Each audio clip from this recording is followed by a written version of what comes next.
Assalamualaikum warahmatullahi wabarakatuh. Alhamdulillahirabbil alamin. Wassalatu wassalamu ala asyrofil anbiya wal mursalin wa ala alihi wa ashabihi ajmain. Rabbi shrah li sadri wa yassir li amri wa hlul 'uqdatam min lisani yafqahu qawli. Subhanaka la ilma lana illa ma 'allamtana innaka antal alimul hakim. Amma ba'd. Pertama, mari kita bersyukur kepada Allah Subhanahu wa taala. Alhamdulillah kita tansah pinaringan kesehatan, kesempatan,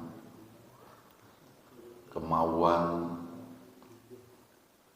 sehingga kita bisa melaksanakan jamaah salat subuh dan sekaligus melaksanakan salah satu kewajiban kita, yaitu thalabul ilmi, belajar bareng-bareng. Mudah-mudahan apa yang kita laksanakan senantiasa mendapatkan ridho dan pahala dari Allah Subhanahu wa taala. Allahumma amin. Bapak-bapak, ibu-ibu yang saya hormati, bulan ini kita masih ada di bulan Muharram.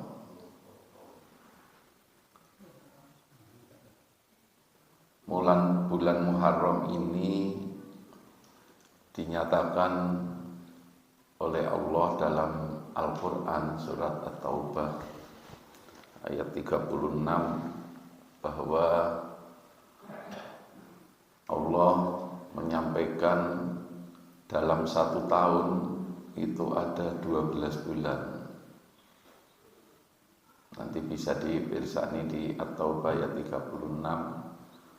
Dan di antara 12 bulan itu arba'atun hurum, minha arba'atun hurum.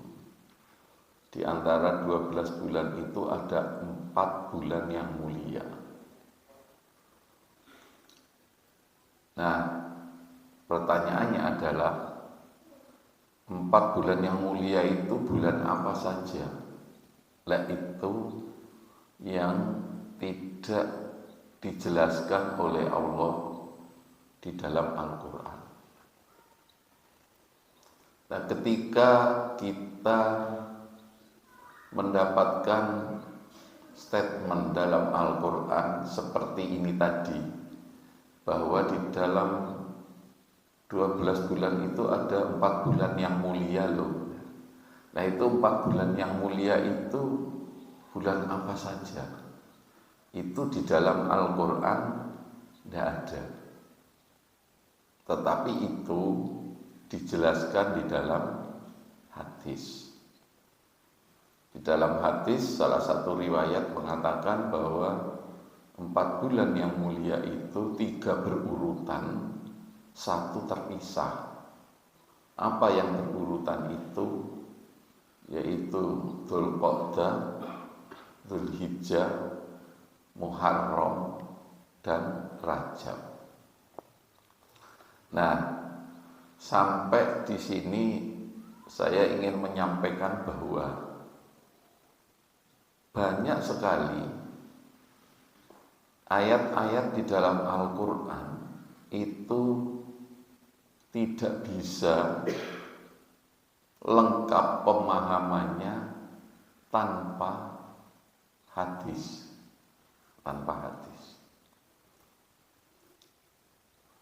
Karena itu di dalam beragama tidak bisa kita hanya berpegangan kepada Al-Quran tanpa hadis. Kalau bahasa kerennya itu, Al-Quran itu tanpa hadis, maka banyak sekali perintah-perintah di dalam Al-Quran itu yang tidak bisa dilaksanakan atau tidak bisa terimplementasikan. Makanya gak tidak bisa seseorang berpegangan dalam persoalan hukum itu hanya kepada Al-Quran tanpa hadis. Ya seperti yang panjenengan jalankan sekarang ini, sholat misalnya, itu kan di dalam Al-Quran nggak ada, adanya perintah aqimus sholat wa atuz zakat misalnya. Kita diperintahkan untuk sholat, tapi sholatnya seperti apa kan di dalam Al-Quran nggak diterangkan. Kita takbir, ruku, sujud, itu enggak, di dalam Al-Quran enggak ada. Sama perintah zakat juga begitu. Di sana hanya ada perintah zakat, tapi yang dizakati itu apa saja, besarannya berapa, diberikan kepada siapa, kalau diberikan kepada siapa kebetulan ada di dalam Al-Quran.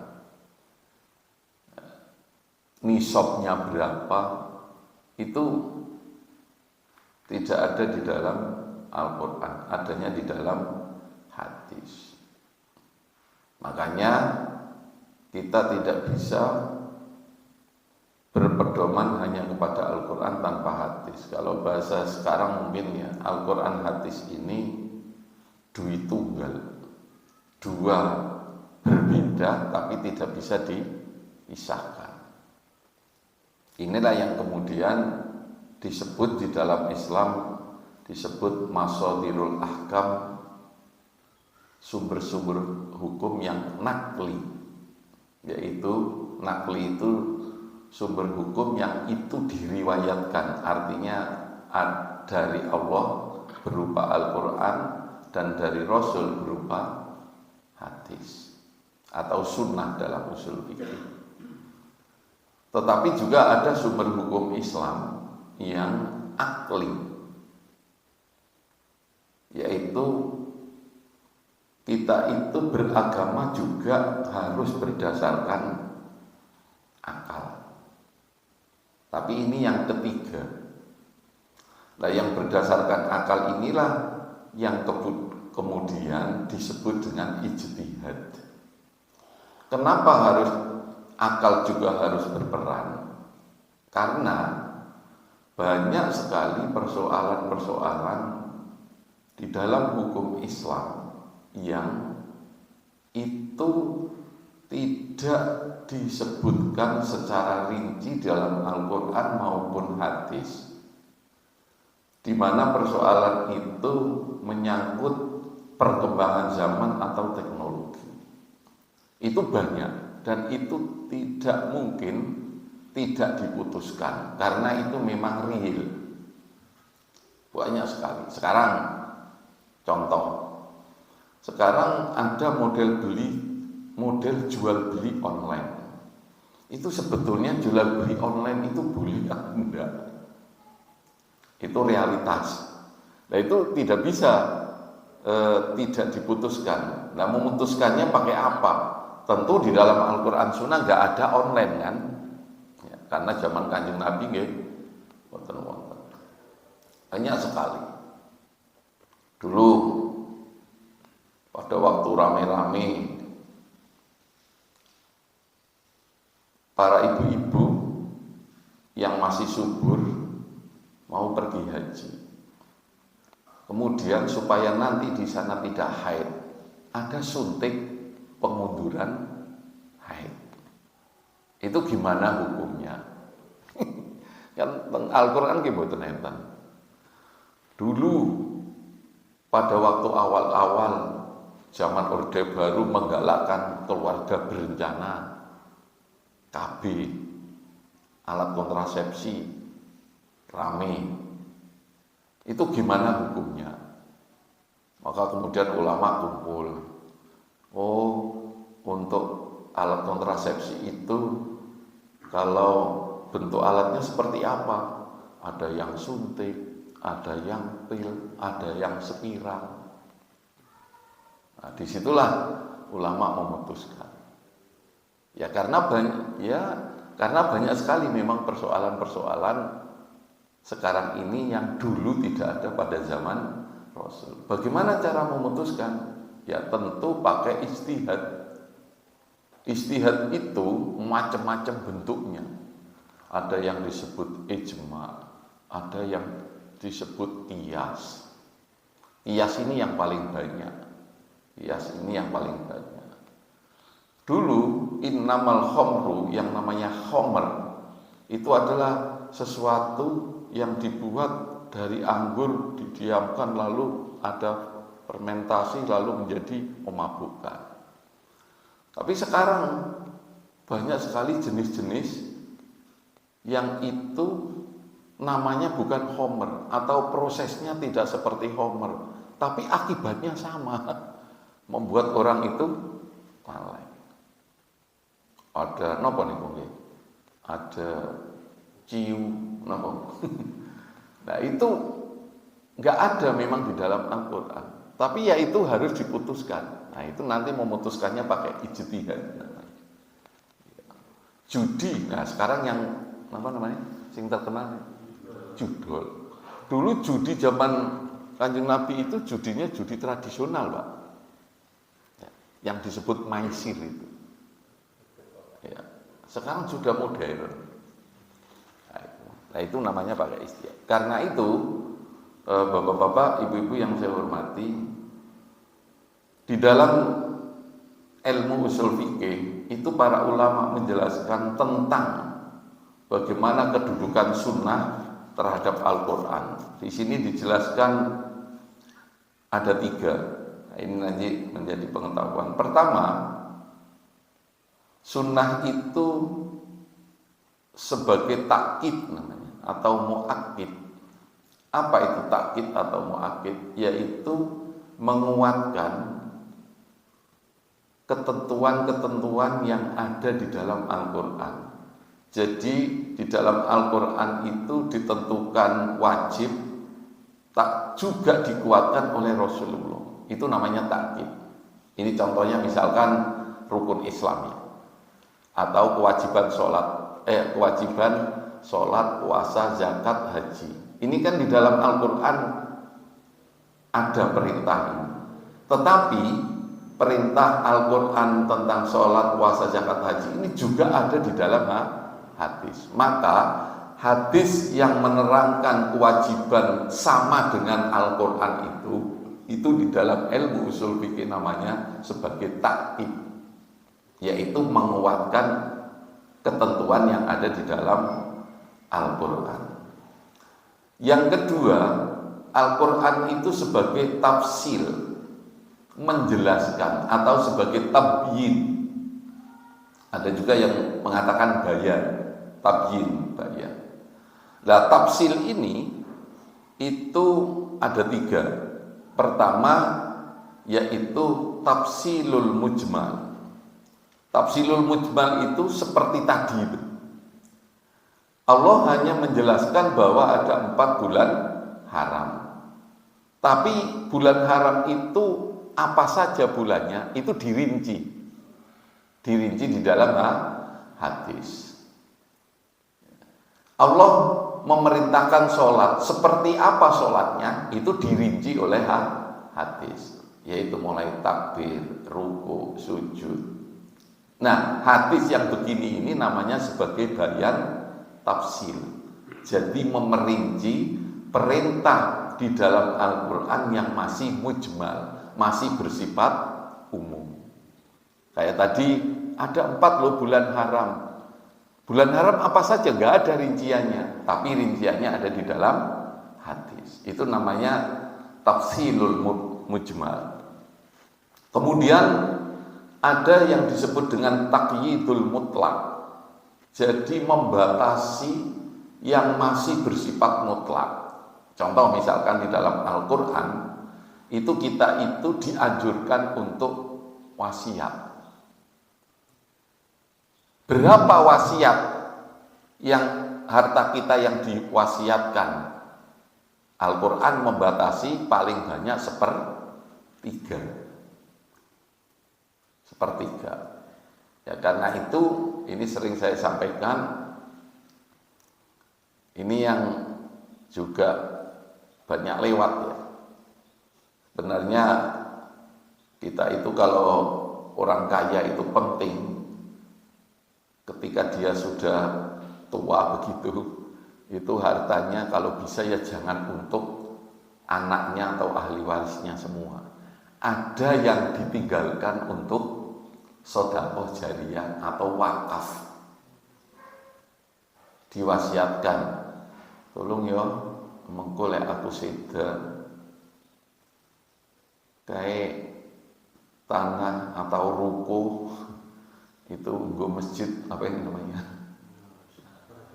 Nah, ya, itu kalau bisa kita itu punya apa ya, punya harta itu ya jangan untuk nyenengke anak kabeh, tapi ada yang untuk nyenengke kita di akhirat.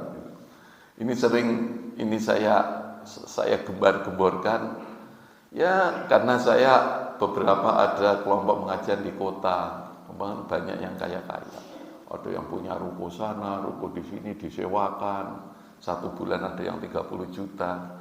Mbok ada salah satu ruko yang diwakafkan untuk masjid, bisa disewakan, bisa dikelola oleh takmir, hasil kelolaannya itulah untuk operasional masjid. Waduh, itu luar biasa saya pikir. Kalau itu banyak yang begitu, masjid kaya, ya bisa menyantuni anak-anak yatim dan sebagainya. Mohon maaf, nggak tahu dulu pernah saya sampaikan apa enggak, saya lupa karena banyak kelompok pengajian. Di tempat saya itu Pak, di desa di Jawa Timur sana, meskipun sekarang sudah mulai putus ya, nggak tahu sekarang karena gaya hidup. Dulu itu orang-orang kaya di desa itu Pak, orang kaya dulu kan banyak tanah, sawah, kebun. Itu masjid di daerah saya itu banyak punya aset Pak. Dari mana? Ya karena orang yang kaya di situ itu ketika sudah tua, itu sebelum dia meninggal atau sebelum dikasihkan kepada anak-anaknya itu ada yang disepilkan. Sana ada sawah setengah bau, aku tak wakafke kanggo masjid, diserahkan kepada takmir. Nah itu. Nanti ada lagi orang kaya di sana, serahkan.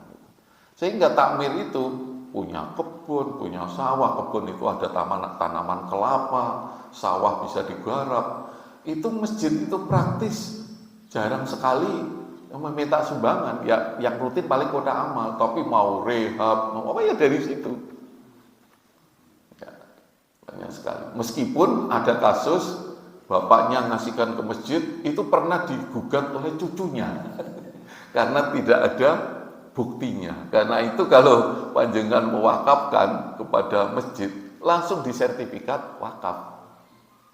Nah, dan di BPN itu ada bagian khusus untuk mengurusi sertifikat wakaf, biar nanti tidak digugat oleh anak.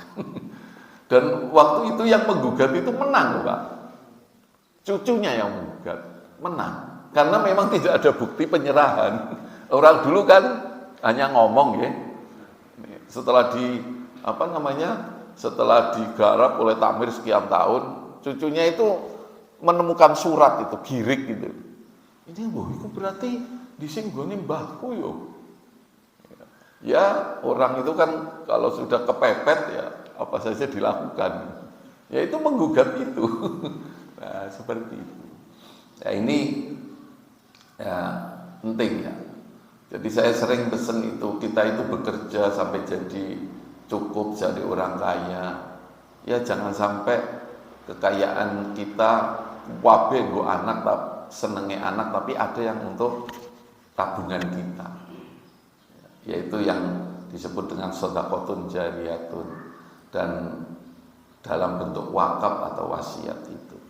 Nah, itu. Tapi ya nggak boleh terlalu luman. Itu tak kayak masjid kabeh wis anakku ben. Nah, ya nggak bagus. Harus ada untuk anak. Ya. Kemudian ada takhsisul am, yaitu di dalam Al-Quran hadis itu banyak yang mentaksis. Mentaksis itu mengecualikan dari ketentuan-ketentuan yang ada di dalam Al-Quran. Contoh begini, hurrimat alaikumul maitah, itu Al-Quran, diharamkan bagi kamu bangkai. Berarti bangkai apapun itu diharamkan. Bangkai itu apa?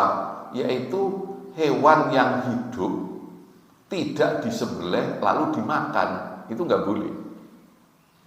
Ayam itu kan hewan ada nyawanya, ditabrak motor mati, eman-eman itu nggak boleh. Jadi sesuatu yang ada nyawanya tapi tidak disembelih maka jadinya bangkai. Truk kalau pagi-pagi itu mau ngirim ayam potong, itu biasanya begitu diturunkan dari sekian ayam itu ada saja yang mati katanya. Always eman-eman disembelih. Nah itu nggak boleh. Tapi Rasulullah mengatakan di dalam hadis ada, tapi tidak semua bangkai loh haram, ada yang bangkai yang halal, yaitu antara lain bangkainya ikan laut atau ikan kolam. Jadi panjenengan ngambil gurame itu kan nggak harus disembelih, Mbok. Kelepek-kelepek mati ya halal. Nah, itu namanya pengecualian. Di dalam Al-Quran disebut secara umum bahwa bangkai itu haram, tapi ada bangkai yaitu hewan yang tidak disembelih tapi halal. Nah, penjelasan hadis semacam ini itu yang disebut dengan takhsisul am, yaitu mengecualikan ketentuan-ketentuan yang ada di dalam Al-Quran. Ini fungsi yang kedua, ada 3. Nah sekarang fungsi yang ketiga, hadis itu adalah untuk takmin. Ada juga yang menyebut tasri. Apa itu takmin atau tasri? Yaitu menentukan sesuatu yang tidak ditentukan dalam Al-Quran. Banyak. Nah, itulah sebabnya pernah ada viral itu di YouTube pengajian salah seorang ustadz yang mengatakan anjing itu tidak haram karena yang diharamkan itu di dalam Al-Quran hanya hurrimat alaikumul maitah waddam walahmul khinzir. Yang disebut dalam Al-Quran itu hanya daging walahmul khinzir, yaitu daging celeng atau babi. Anjing nggak ada, berarti halal. Nah, itu kelirunya karena dia tidak paham usul fikih. Padahal banyak sekali perintah atau larangan yang tidak ada di dalam Al-Quran tapi adanya di dalam hadis. Wah, itu kalau hanya berpegangan kepada Al-Quran semua kacau, Pak. Ular apa itu nggak ada, Bok, di dalam Al-Quran. Apa jadi ular jadi halal dengan alasan tidak disebutkan keharamannya di dalam Al-Quran. Banyak berupa larangan, banyak sekali. Perintah juga banyak. Misalkan kemarin bulan Muharram ada puasa apa, Pak? Asyura. Dalam Al-Quran enggak ada. Ya, adanya di dalam hadis. Nah, ini namanya hadis yang berisi perintah atau larangan tapi itu tidak ada di dalam Al-Quran. Itu namanya hadis itu sebagai takmin atau tasri, yaitu menentukan ketentuan hukum, baik ketentuan hukum berupa larangan ataupun perintah, tapi itu tidak ada di dalam Al-Quran. Sehingga nggak bisa kita mengatakan itu nggak ada syariatnya di dalam Al-Quran. Ya lihat dulu ada enggak di dalam hadis. Kalau ada dalam hadis bukan berarti kalau tidak ada di dalam Al-Quran tidak boleh kita lakukan atau tidak kita sembarang boleh melakukan. Nah, itu seperti itu. Ini kaitannya dengan tadi itu. Ini kan tadi kaitan bahwa di dalam Al-Quran itu ada 4 bulan haram. Adanya ada di dalam hadis. Nah, kembali lagi kepada persoalan bulan Muharram. Bulan Muharram di dalam alam ini itu kan waktu itu didasarkan atas dua peristiwa. Pertama yaitu peredaran matahari. Ini dalam istilah kita dalam Islam itu disebut tahun Syamsiah. Kenapa dinamakan Samsiah, karena matahari itu bahasa Arabnya Samsun. Maka ada orang namanya Samsuddin. Apa artinya Samsuddin? Mataharinya agama. Ada Samsul Hilal. Ya, itu berarti campur itu. Samsun itu matahari, hilal itu bulan atau badrun. Ada badriyah. Yang kedua, tahun yang didasarkan kepada bulan itu namanya tahun Komariah. Komar. Makanya ada orang namanya Komarudin. Ada orang namanya Komariah. Itu berdasarkan bulan. Nah, keduanya ini kan sama-sama ciptaan Allah. Cuman kalau yang berdasarkan matahari ini itu dalam satu tahun lamanya 366 hari. Kalau yang berdasarkan bulan itu 355, ada yang 354. Sehingga nanti kita akan menangi hari raya itu nanti 9 tahun lagi, kira-kira itu di bulan Januari nanti. Dan bisa jadi nanti sekitar 10 tahun lagi bisa jadi hari raya sama dengan runtang-runtung dengan Natal. Ya, karena maju terus setiap bulan setiap tahun. Kemarin hari rayanya tanggal 1 April, ya besok pasti hari rayanya ya di sekitar tanggal 20-an Maret. Sekitar itu. Nah, kedua-duanya ini sama-sama ciptaan Allah. Cuman yang berdasarkan matahari ini itu digunakan oleh orang Nasrani yang menjadi tahun Masehi. Kemudian yang berdasarkan bulan inilah ini yang dipakai oleh orang Islam. Kenapa?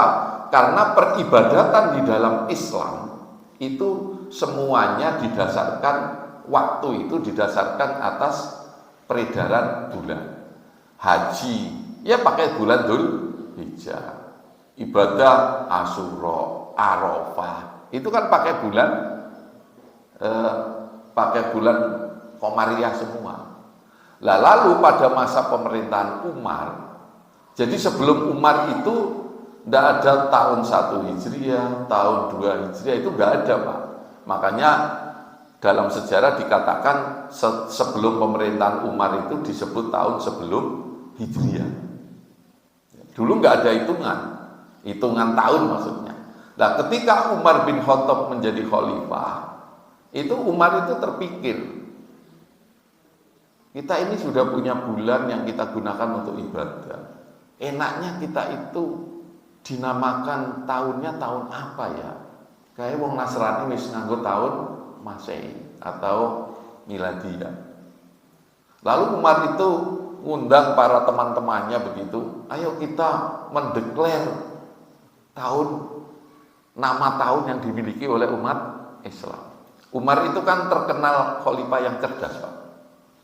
Abu Bakar itu terkenal orangnya alim, pendiam. Umar itu cerdas. Makanya Umar itu banyak meninggalkan hukum. Kalau panjenengan di toko-toko buku atau di kitab itu banyak sekali ada fikih Umar, ijtihad Umar. Utsman orangnya loman. Ali pemuda yang tegas. Itu ciri-ciri khulafaur rasyidun. Nah, pada waktu itu Umar itu mengumpulkanlah para pembesar-pembesar pada waktu Umar jadi khalifah. Ini kira-kira tahunnya itu dinamakan tahun apa ya?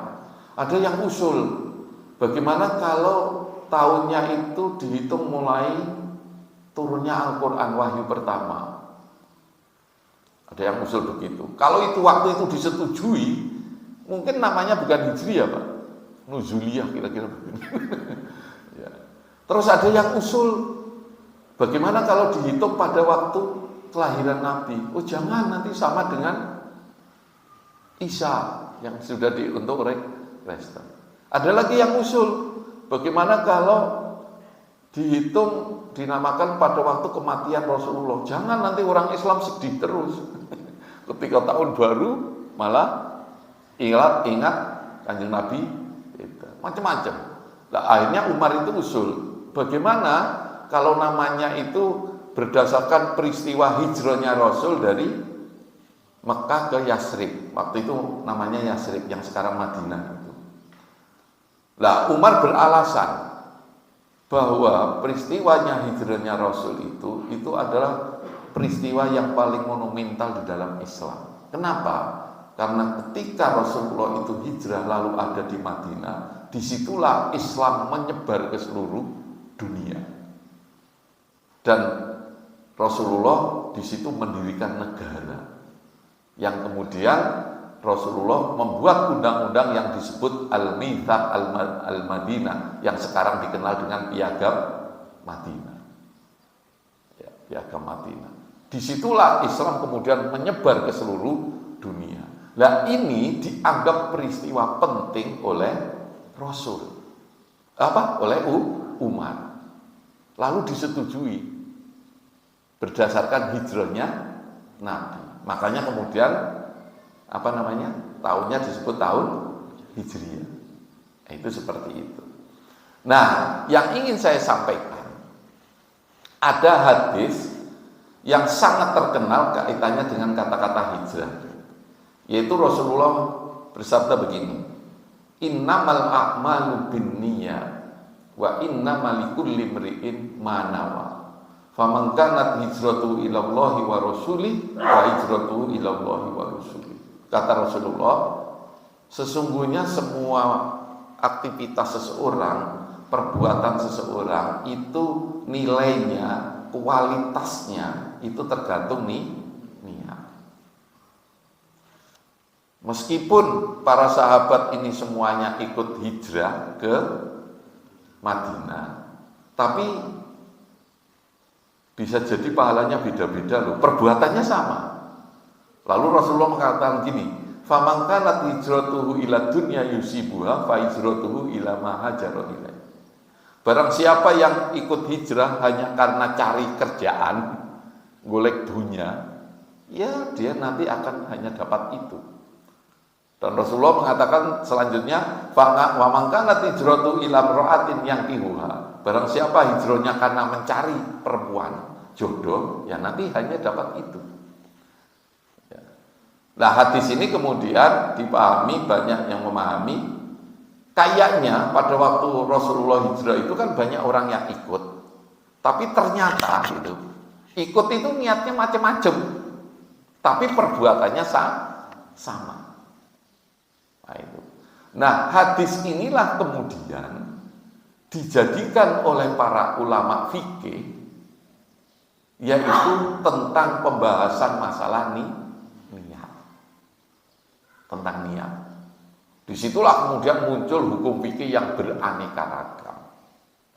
Pertama, di dalam ibadah niat itu sebagai syarat atau sebagai rukun. Panjenengan ini sholat pakai niat bukan? Tengati niat. Lah niat itu kedudukannya syarat apa rukun? Nah ini terjadi perdebatan, Pak. Apa sih bedanya syarat dengan rukun? Kalau syarat itu kan sesuatu yang harus ada sebelum dilakukan. Contohnya, syaratnya wong sholat iku kudu suci. Nggih, Mbok. Lah suci itu harus ada sebelum dilakukan sholat. Itu namanya syarat. Syaratnya daftar CPNS itu kudu duwe ijazah. Syaratnya. Maka ijazah itu harus dimiliki sebelum mendaftar. Lah niat itu ternyata ulama kemudian berbeda pendapat. Dalam sholat misalkan, niat itu sebagai syarat apa rukun? Kalau rukun itu harus dilakukan pada waktu ibadah itu dilakukan. Misalkan rukunnya sholat adalah takbir, rukunnya sholat membaca Fatihah. Fatihahnya dibaca kapan? Ya pada waktu sholat. Kenapa? Karena rukun. Karena rukun, Bok. Karena rukun maka dibaca dalam waktu sholat. Kan nggak boleh rukunnya sholat Fatihah, Fatihahnya tak bocor sih baik. Ya nggak bisa. Niat itu begitu, Pak. Niat itu para ulama berbeda pendapat. berbeda pendapat. Kalau menurut Hanafi, Pak, Hanafi ini berbeda dengan mazhab Syafi'i. Kalau menurut Hanafi dan Hambali itu niat itu sebagai syarat, Pak. Jadi jenengan dari rumah mau sholat subuh tadi, bisa aku tak niat sholat subuh. Nanti nyampe sini takbir aja Allahu Akbar. Itu boleh. Kalau Hanafi dan Hambali. Pokoknya takbir.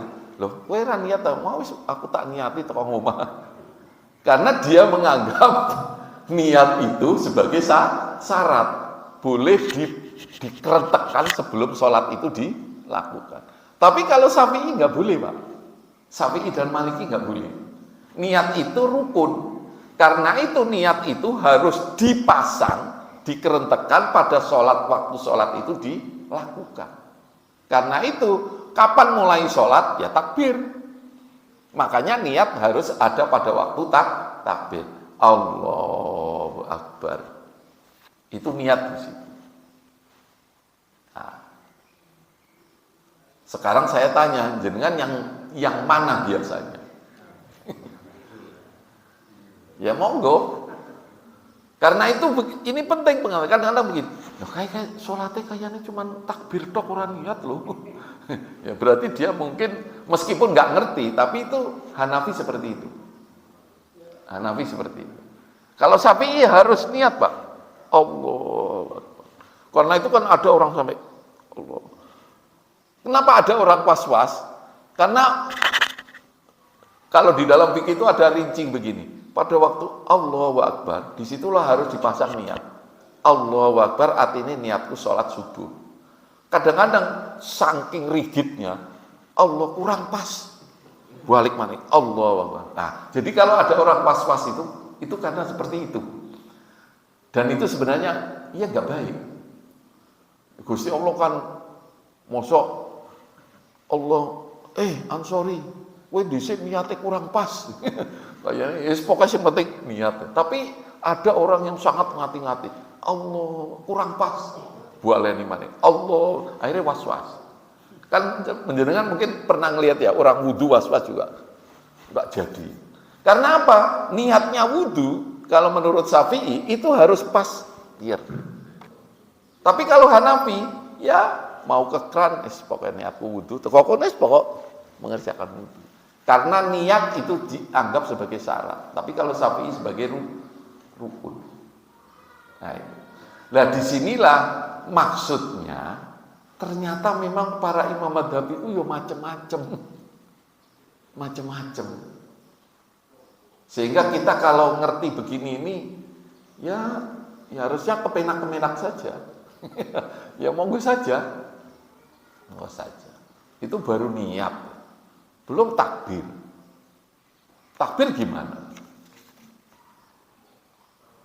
Takbir. Ada yang ini.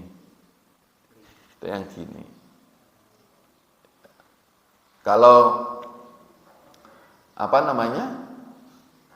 kalau menurut Syafi'i dan Hanafi itu begini. Ini menyentuh. Tapi kalau Maliki ini sejajar dengan pundak atau bahu. Allah. Allah. Itu seperti itu. Kalau Hambali boleh begini dan juga boleh begini. Hadisnya ada dua. Hadisnya sebenarnya sama, cuman cara memahaminya yang berbeda. Seperti itu. Macam-macam kan. Ya enggak apa-apa. Takbir itu. Sedekap gimana, Pak? Kalau Hanafi itu di bawah pusar, Pak. Ngisore udel. Agak ngelembreh. Kalau Maliki irsal. Irsal itu enggak sedekap. Makanya bagi Bapak Ibu yang umroh atau haji, kan banyak itu. Allahu Akbar. Orang sedekap.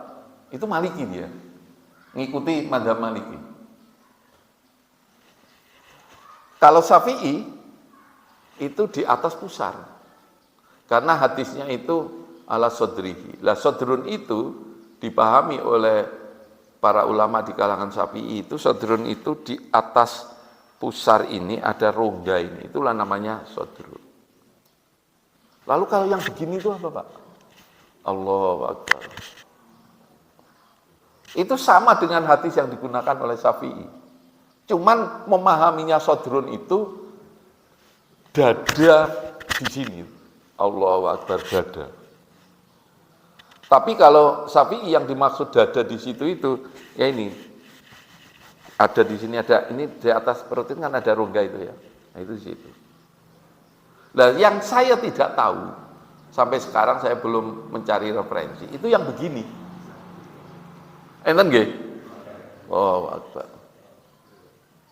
Saya nggak tahu itu. Pendapatnya madhab siapa belum baca. Di samping gini loh Pak. Pikir saya kok angel banget ya. Itu macam-macam Pak. Katanya saya dengar tapi lisannya itu menutupi hati ya. Hati itu sebelah kiri gitu. Itu juga nggak paham. Nah itu. Ini macam-macam. Jadi monggo kalau takbir. Cuman memang yang saya tahu itu menghadapnya ke kiblat ini. Agak renggang ini. Allah. Atau Allah. Takbirnya yang. Tapi kalau Hanafi di bawah pusar itu kayaknya kesannya kayak orang males gitu ya.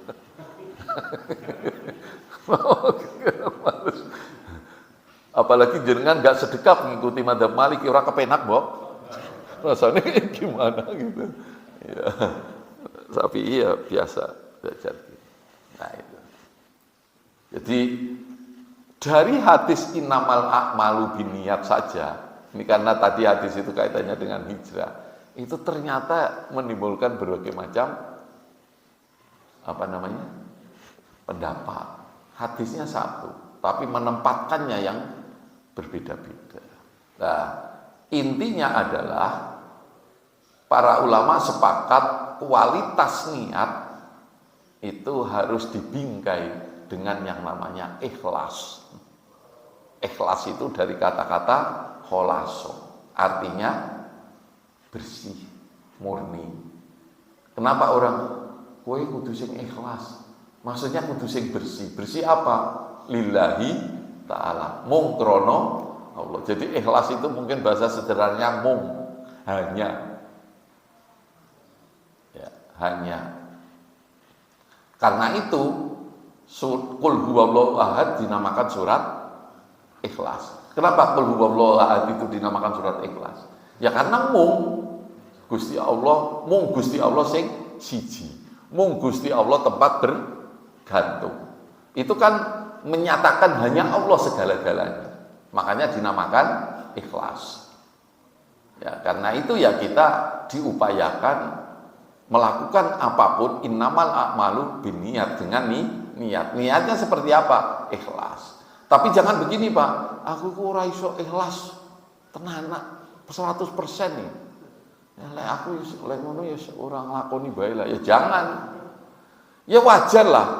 Mohon maaf kita menyumbang masjid. Ya kadang-kadang ono sitik-sitik pasti ono ya kepengin ya lemo. Ya ndak apa-apalah. Kalau nunggu ikhlas murni, ya ora nyumbang-nyumbang. Kan begitu.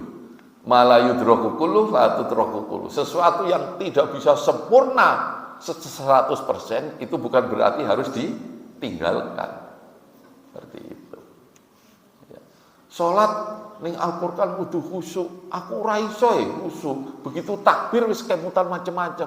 Lah mending ora salat. Ya jangan begitu. Jangan begitu. Ya tetap diupayakan. Syukur kalau sholat itu 5 menit, khusyuk 100% ya nilainya 100. Kalau khusyuknya cuma semenit ya mungkin 20 lah, dapat E. Kalau khusyuknya 2 menit ya seperti itu. 40 ya Pak. Ya dapat apa itu D. Ya jadi ya saya pikir itu wajar lah. Jadi ikhlas ya tentu kita tetap berusaha bertahap. dalam melakukan apapun. Tapi yang penting di situ paling tidak kita ya betul-betul ingat, ya saya melakukan ini karena Allah. Bahwa kemudian kadang-kadang ada godaan rodo kepingin sitik di elem ini, ya itu manusiawi lah. Seperti itu. Nah itu bapak-bapak, ibu-ibu yang saya hormati, kaitannya dengan sedikit masalah muharram dan sedikit masalah fikih muqaran atau fikih perbandingan. Ya. Monggo kalau ada yang mau tanya. Kalau jadwalnya sih dari Pak Subur jam 6-9 menit. Ya, Pak Suruk. Oke. Monggo kalau ada. Oke. Waalaikumsalam. Menyinggung tadi masalah khusyuk. Misal kita berjamaah, khusyuknya kurang makmum, karena ada imam. Iya. Nah, imam kalau khusyuk berarti kita kan mengikuti imam. Ya mudah-mudahan begitu. Ya, mudah-mudahan begitu. Ya itu memang juga salah satu manfaat jamaah begitu Pak. Ya nanti saya terangkan juga. Apakah makmum itu perlu membaca rukunnya sholat ketika jamaah?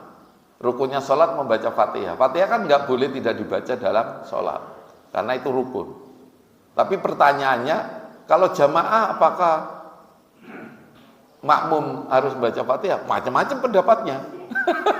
Kalau Hanafi tidak, wis pokoknya Allahu Akbar ngurungoke imam. Ya. Kalau Syafi'i harus membaca. Ya macam-macam nanti. Ya begitu. Nah manfaatnya sholat jamaah itu katanya begitu Pak, antara lain. Ya sapa ngerti.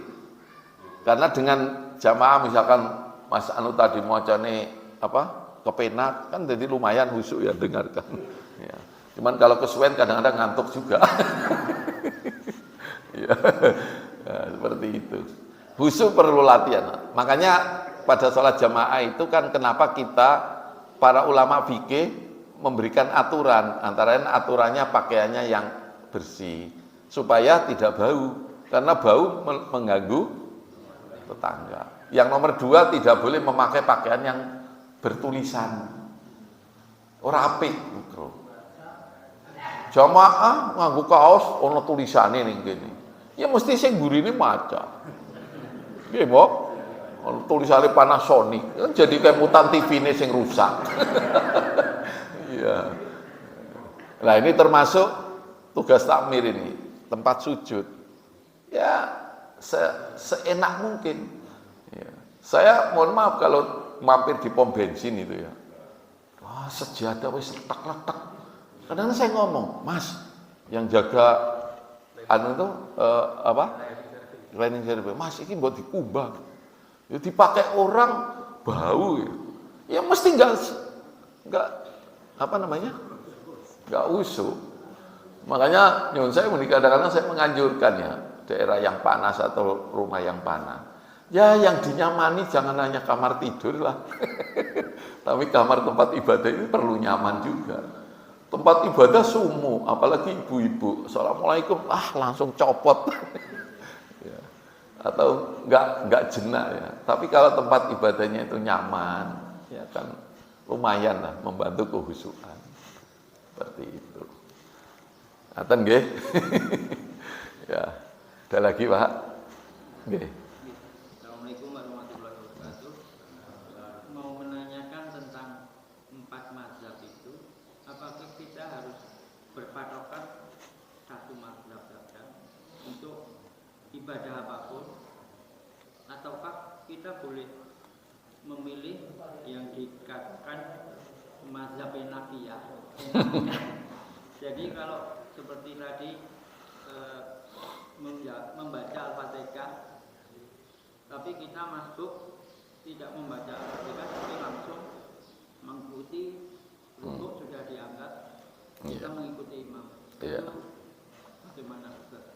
Jadi begini, kalau qodiyahnya ibadah atau rumpun ibadahnya itu berbeda-beda, itu ya kebanyakan ulama memperbolehkan talfek. Talfek itu Misalkan jenenganlah saya suka sholatnya model madhab ini, tapi kok dalam masalah zakat saya lebih suka modelnya madhab ini. Itu tidak apa-apa. Kebanyakan ulama mengatakan gitu yang saya ketahui. Tapi kalau dalam satu rumpun ibadah, qodiyah ibadah, itu banyak ulama yang mengatakan tidak boleh talfek. Misalkan gini, sholat itu kan rangkaiannya wudhu, berarti itu namanya satu paket lah, satu paket ibadah. Itu banyak ulama yang mengatakan satu paket itu ya harus satu paket. Misalkan sholatnya pakai madhab Syafi'i, maka wudhunya juga harus pakai madhab Syafi'i. Madhab Syafi'i kalau bersentuhan kan dengan perempuan batal. Ya. Tapi ada yang mengatakan boleh talfek, tapi jangan tayasur. Tayasur itu bahasa jenengan enakiyah itu. Ya, dipilih hal-hal yang gampang. Lah, aku ngusap kepala ikut Syafi'i sajalah, hanya sebagian. Kalau Maliki kan harus semua. Tapi engkau aku batale ngikuti Hanafi, kepenak bersentuhan tidak batal. Dipilih sing enak-enak. Salate jamaah lah. Aku ngikuti Hanafi sajalah, ora usah maca apa-apa.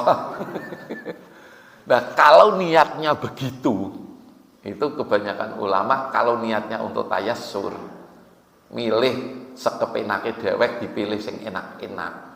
Itu talfek yang begitu banyak yang tidak memperbolehkan. Tapi kalau talfeknya itu memang betul-betul karena pertimbangan rasionalitas benar, ini kok kaitannya dengan bersentuhan itu saya kok mantep yang ini ya. Betul-betul ya. Talfek yang begitu ada yang mengatakan boleh, ada yang mengatakan boleh ya. Kalau saya lihat realitasnya di Indonesia ini itu banyak yang talfek begitu itu, tapi mereka kayaknya tidak tayasur, tidak enakiyah ya karena nggak paham saja. Wis pokoknya biasanya gini, tapi secara tidak sadar dia itu sebenarnya banyak kok ini. Misalkan kemarin saya ngikutnya Allahu Akbar Bismillahirrahmanirrahim Allahu Akbar Alhamdulillahirabbil alamin. Ini Maliki, dia tidak pakai bismillah. Tapi dalam hal lain kok kayaknya dia orang Maliki. Ya kan gitu.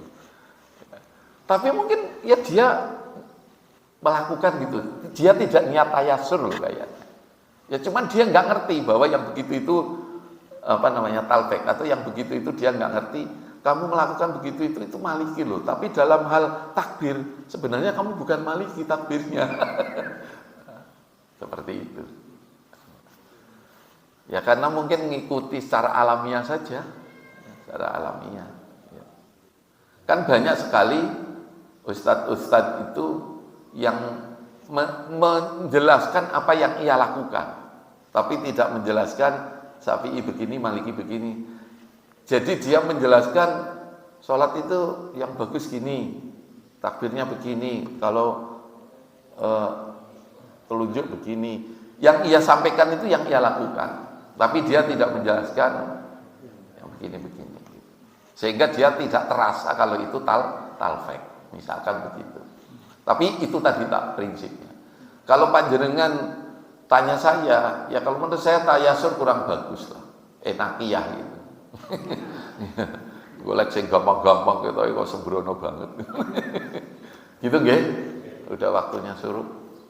Matur nuwun, mudah-mudahan ada manfaatnya. Kita tutup dengan bacaan hamdalah. Alhamdulillahirabbil alamin. Wallahu a'lam bishawab. Assalamualaikum warahmatullahi wabarakatuh.